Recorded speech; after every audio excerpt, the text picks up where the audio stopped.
আসসালামু আলাইকুম রহমতুল্লাহি ওবরাকাতুহু। কোন কোন প্রাণীর মাধ্যমে কোরবানি করা জায়েজ আছে এবং সেই প্রাণীগুলোর বয়স কত হতে হবে, এই বিষয়টা নিয়ে আমি একটু আপনাদের সাথে আলোকপাত করার চেষ্টা করব। আল্লাহ তাআলা তৌফিক দান করেন। তো আমরা জেনে নিব 6 প্রকার প্রাণীর মাধ্যমে আল্লাহ তাআলা কোরবানিকে হালাল করেছেন। 1 নম্বর উট, 2 নম্বর গরু, 3 নম্বর মহিষ, 4 নম্বর ছাগল, 5 নম্বর ভেড়া, 6 নম্বর দুম্বা।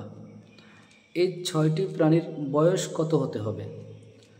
উটের ক্ষেত্রে 5 বছর, সর্বনিম্ন 5 বছর হতে হবে, উপরে হলে সমস্যা নেই। আর গরু মহিষ এই দুটোর ক্ষেত্রে সর্বনিম্ন 2 বছর। আর ছাগল ভেড়া দুম্বা এই 3টার ক্ষেত্রে পুরা 1 বছর।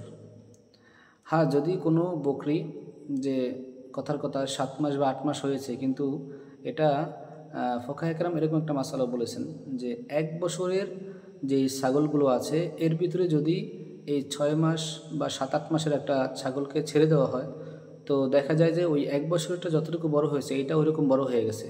তো সেই সুবাদে এটা দিয়েও হয়ে যাবে, এটাও কেউ কেউ বলেছেন। তবে সতর্কতামূলক উচিত 1 বছরটা দিয়ে দেওয়া।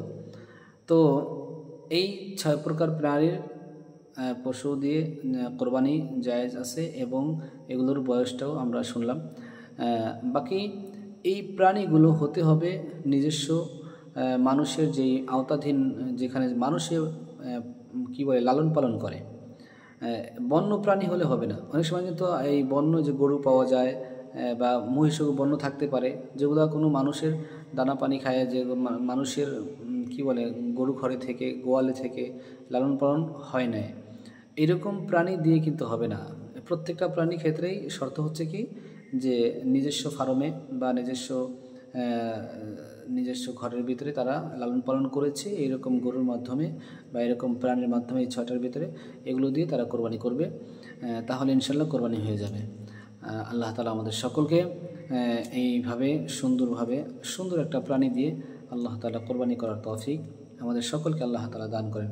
আসসালামু আলাইকুম রহমতুল্লাহি ওয়া বারাকাতুহু।